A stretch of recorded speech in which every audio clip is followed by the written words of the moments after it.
Hey friends, today's quilting tutorial is fantastic, especially for you prolific quilters. Doesn't mean you have to be advanced. This is super beginner friendly, but yes, today we're going to make a quilt block. Then we're going to cut it up and make another quilt block so we get double the pleasure. Are you ready? Let's get stitching.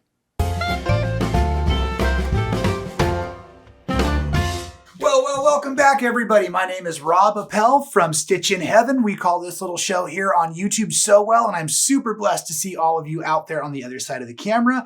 And yes, today we have a very fun and easy tutorial where we're going to basically take a quilt block, make it, and then we're going to cut it up and we're going to make another quilt block that gets even better and more awesome. And what's really fun about this is, yes, we do have this super cool pattern at Stitchin Heaven called a New Year, but it's really a disappearing style quilt block, something I learned years ago and actually made this quilt. So it was really fun when I started thinking about what could I share with all of you today. And I thought, oh, I've got a quilt sample that's already made, but like hopefully all of you, I learned from making each and every quilt. So there's some things in this quilt here on the wall that I want to discuss before we go any further.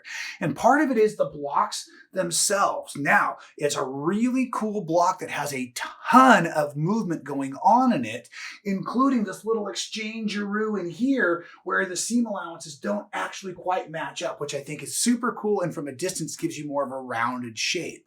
So for this particular project, when I was teaching it, I was using a layer cake style, like a 10-inch square bundle, and I just took all of the pieces and matched the dark oranges with the dark pinks and the lights and was going for contrast, but I believe you can see right about in here, there's not enough contrast in the fabric colors to really show off the block element. So today we're going to be working in super high contrast, and there's another fun twist on this pattern, which I never even considered. So what you see on the cover is basically what I've got on the wall without the borders, but on one of our back pages here, let's see, where did I leave it?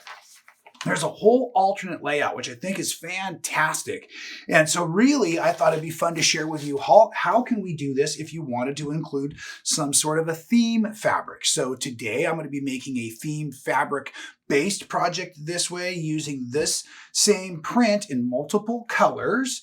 But I'm going to use the same background fabric throughout all of the squares. And once again, we're basically making what I call here as a broken dish. Some people see it here like as the hourglass. It's the opposite of what pinwheels would look like. And once we cut it down, folks, this is exactly what it's going to turn out like. And it's super fantastic. So let me show you how we get there in fabric together. Let's get started. Oh, and by the way, I am again working from 10-inch squares. The pattern itself calls for a slightly different size. And maybe in the next few weeks, I will actually do a video for all of us on how to resize our patterns. I get a lot of requests for that. So if you think that's a good idea, please leave a suggestion in the comments below. Yes, no, thumbs up, thumbs down. Would you like to learn how to resize quilt patterns so that if you have something that works in different sizes, you can customize it for whatever reason you have? So I'm not going to be sharing numbers today because it would be confusing if you're trying to follow the pattern. These blocks are just slightly larger than the pattern calls for, but considerably larger than what I did in this project here. So anyways, with that said, we're going to dive in. I need for every one square, we're going to call this now a square or a unit. Let's call it a unit. I think that sounds better. So for whatever one unit we're going to make here, I need 2 of my prints, just like that. That's a nice print, I think. And then I need 2 of my solids. Now, hopefully you can see I've already taken the time and drawn from tip to tip a diagonal line on the solids. So now that is the back side of that. I'm going to go right sides together here, matching up all my corners so I can still see that chalk line nice. And we're going to get ready to stitch. And for me, because we're doing so much of this the same, I'm going to do what I call chain piecing. So on the machine, I've already removed my edge guide because we're going to now use this chalk line as a center, an edge guide is what I'm trying to say. So we're going to be going straight down here, so I can't have any marking along the edge of my fabric. So I'm just using that as my visual guideline, where I set my 1/4 inch. And if you're the chain piecing type, what you're going to want to do then is get all your squares marked and matched up So you can just grab another square and feed it right in. So when I'm chain piecing for half square triangles, which these are going to become, I do one side, and then I cut them all apart, restack them, reorganize them, and we'll do the other side as we go there just in a second. There's a lot of different ways to make half square triangles. We technically need 4 for every 1 unit, okay? So before we do any cutting or pressing, right, now I'm just going to go ahead and rotate this so I can see that just as it was on the other side. And we're going to put a second row of sewing 1/4 inch away from that chalk on the opposite side.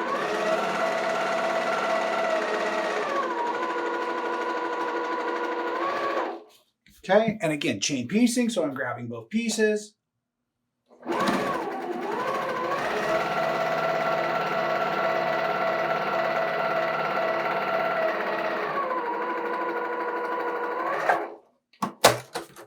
So do those for all of your companion blocks, all that you need, and then go ahead, and I should suggest that we protect our hands with a ruler. Some of us will free cut, but we're going to cut now on this chalk line.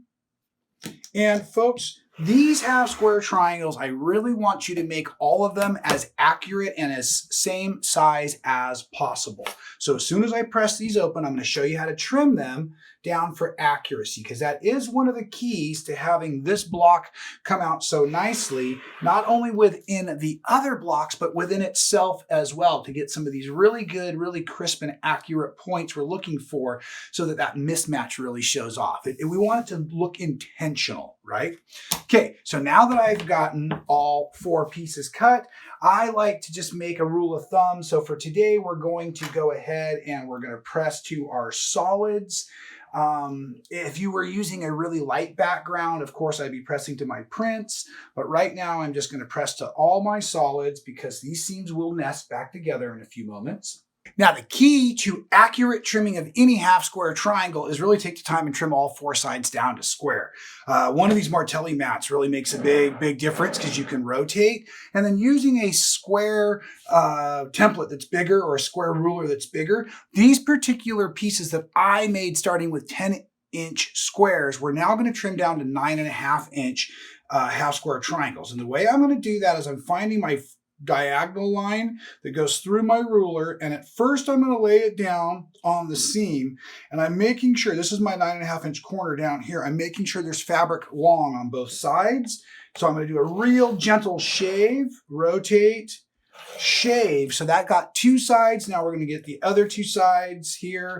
And in order to do that, keep that block spinning 180 degrees so that you can just slide, keeping this, there's a diagonal, keeping that same diagonal on your ruler.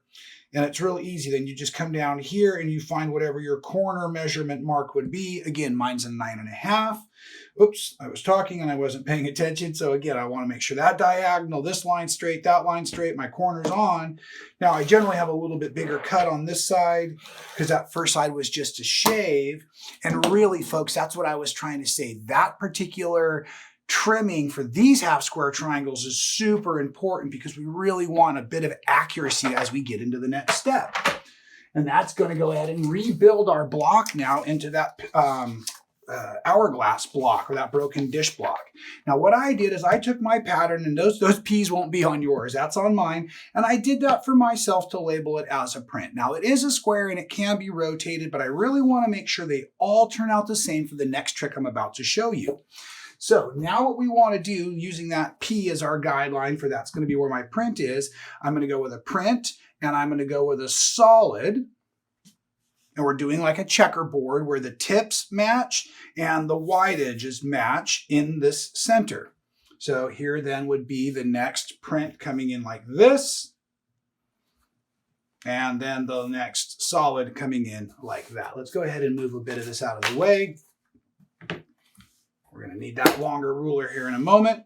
Okay, so now we just have 4 very large half square triangle blocks to sew together, 2 by 2. So I'm just going to fold them over just like this. And I just have I like to kind of wiggle these seams together, nest them up nice and tight there. That's why we were pressing in the same direction for all of them. And now I'm just going to sew it from that tip down to the corner. And this is when I like to actually go ahead, and also why I was talking about chain piecing or assembly line sewing, is I made all of my units.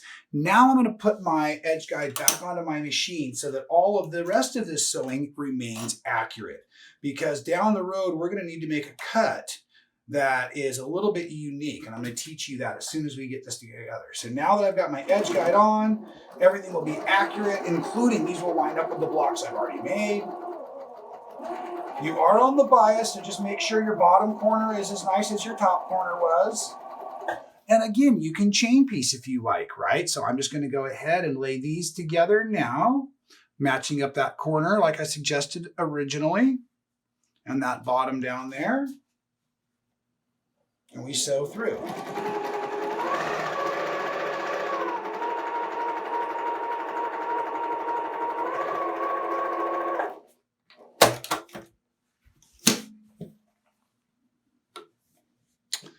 Take the time to press after each section because we, again, want a nice crisp middle.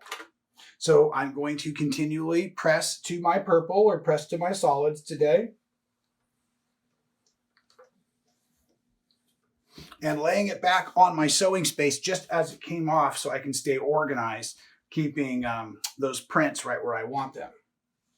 Match up that center seam like that, nice and easy. Fold it over, starting at your top corner. There's still going to be some nesting available because you have those opposite fabrics. And now we're just going to go ahead and do, again, that 1/4 inch seam allowance. And even though I was talking about chain piecing, I really do this kind of assembly one block at a time to make sure that my colors and all that stay organized. And especially the next step, you're going to want to do one block at a time as you go.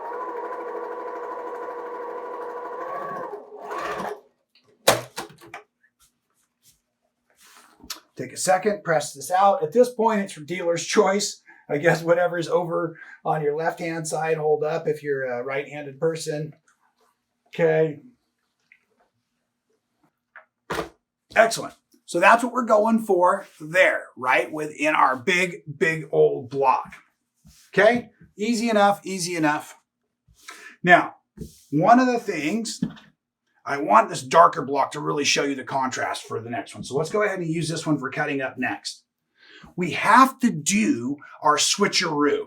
Okay, so no matter what size you're doing this, like I said, this is a disappearing hourglass block, basically. So you now need to know how wide is your block, how wide is your square. So for me, I laid my ruler on here and I came up with 18.5. Well, showing you the diagram, folks, I think you can see here, we're going to divide this now into thirds, but we've got to use the center line. So 18.5 divides roughly into 6 and a change and 6 and a change and 6 and a change, which is kind of hard to cut. It's like a little bit less than 6 1/4, but it's not quite, you know. So at any rate, worse than that, we now need to cut from the center for increased accuracy. So half of 6 and change is like 3 and a line, 3 and a thread. Are you with me? Okay, so that's what we're going to do. We're going to come back here, and this is the key I wanted you to hear. Measure your width, divide it by 3. Once you have that number, I'm going to now call it 6. I still had to divide it in half so I could cut off my middle line. So now I'm cutting from 3. And once I lay my 3-inch mark on this, I literally am going to pick it up and I'm going to cheat. I'm not going over to the 16th mark, or the 8th mark, I should say. So it's about 3 1/16. I'm going to go ahead and cut this here. Okay. And now I want to do it again. And I'm finding that this is easiest if I just flip it. It is now too big for that Martelli mat. I'm making sure that my line is parallel down my center here. I've rotated it. I've given myself, again, 3 and a bit of change. And then still getting used to this awesome cutter. I love it because it's so heavy and sharp, but it's got an extra safety feature on it, right? Okay. So as I cut down through here now, again, I just want to point out, they may not be perfectly accurate 100%, but look, they're almost exactly the same width, right? Almost exactly the same width, right? So let's put those back together right where they were, because I don't want you to do that. Don't check them. Just trust me. or check the first one, because we still need to cut the opposite direction. So I really wanted you to be able to do this. You might even want to put it on a small, like an 18 by 24 mat, so you could just rotate the mat. Right now I have to line that center line right back up. I'm going to find myself my 3 and a thread line on there. Lay this right back down on there. And I'm going to trim it again. Here, and you'll notice I'm kind of having to go into a left-hand cutting format because I really don't want to be shifting, but looking at that center line again. It's the center line, folks. 3 and a thread, a freckle, a hair, something like that.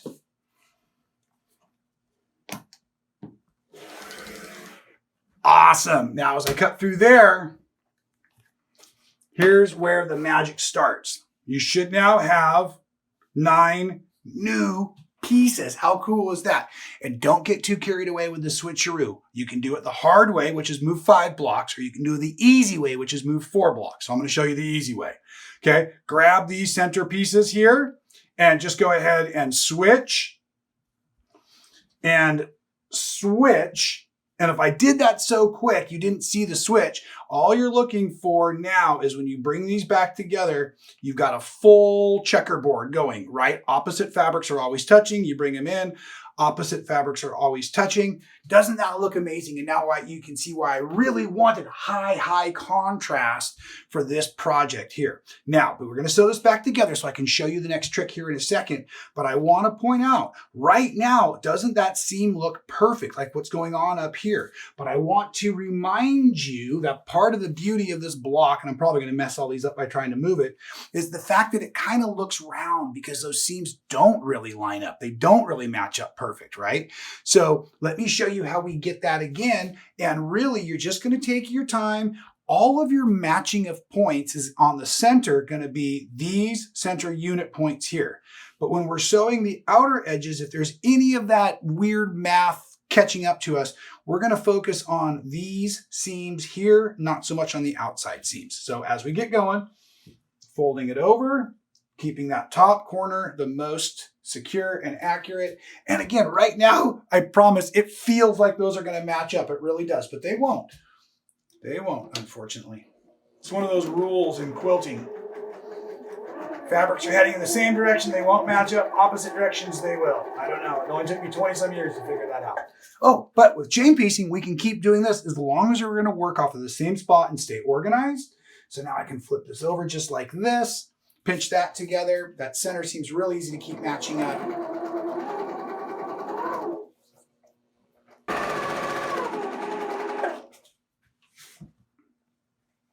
Grab your next series of blocks.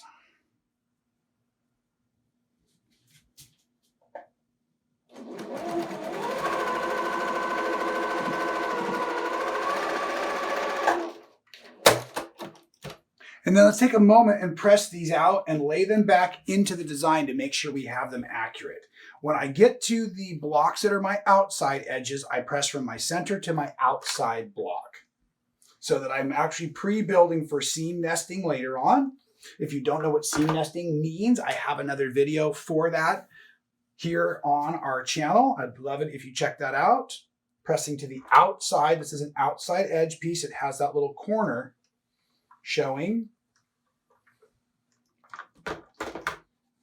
And I think you can see right here what I mean by that seam allowance really not lining up, and it actually makes for really a unique section in the block. And then when I come to the center, because I was pressing out before, now I'm going to press in to the center seam, into that center checkerboard square 4-patch. Okay, those pieces go here. So now I'm going to quickly sew these on, but you see how this one looks like it's a little bit larger than that row. So again, I'm just going to worry mostly about that upper corner.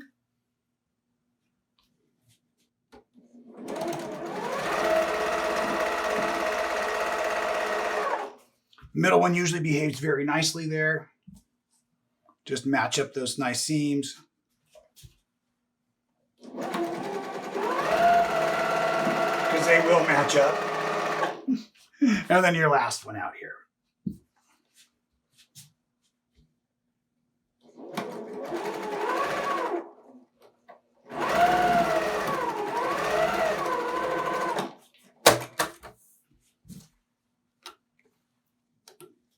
And as these finish up, I'm going to do the same thing for pressing. So when I'm working from my center to my outside pieces, my outside corners, again, pressing outward. The inside piece, or the center piece, I'm pressing inward. Uh-oh. Did you hear that? I think I let a little Texas out. It's starting to happen, folks. I think I said I'm pressing instead of pressing. I found out that as large as the state of Texas is, they don't have any room for the letter G. I think that's what's going on out there. No room for the letter G. Okay. Pressing this outside. I'm fixing to press this one to the outside corner. I got my Stitchin Heaven shirt on today. I had to try, right? Don't want you to panic, folks. I just started the laundry and I got excited about starting a tutorial, so the official uniform's in the wash, but I'm sure you'll forgive me. I do have another t-shirt, of course. All right, so now I've got this put together. Double check to make sure you've got your wonderful your wonderful patternized checkerboard happening here. And then just go ahead and grab one of the rows and sew it to the center, and we are all but there. I still want to show you that fun design trick at the end though, so stick with me. I've got one more seam until we can do that together.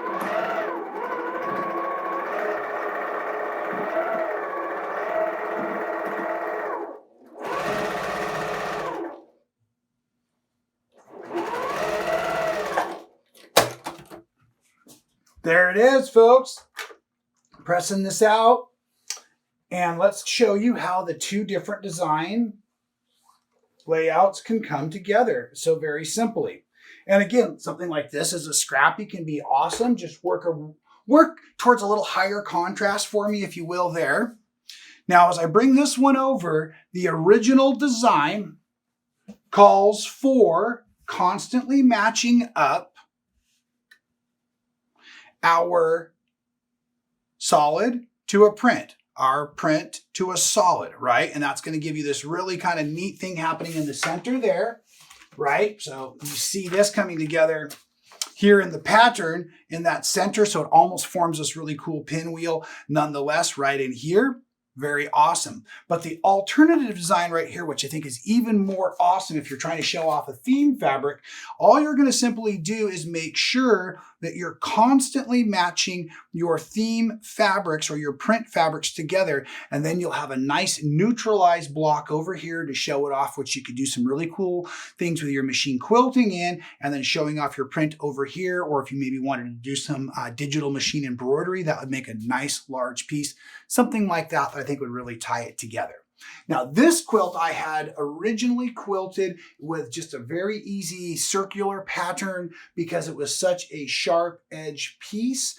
Of course, you could do some stitch in the ditch with it, but I would encourage you to go ahead and just try some of your own free motion machine quilting. Soft, swirly designs are often really nice against some of these sharp and hard edges.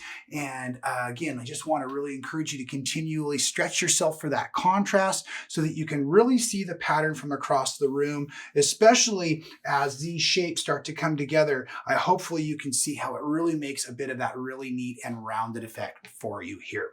So please, let me know what you think. Are you ready to learn how to resize your own quilt patterns? Are you loving these basic projects that turn into something like our New Year style pattern here? Oh, and speaking of New Year, I believe this was actually one of our mystery sew-alongs, which we do every year on New Year's Eve or New Year's Day. We have one coming up for 2024, and it's going to be an awesome mystery quilt with myself and Tiffany Hayes. So make sure you check that out as well, and you'll find another fantastic pattern from all of my friends at Stitchin Heaven. And until I see you all again, folks, please, thanks for being here and stay well.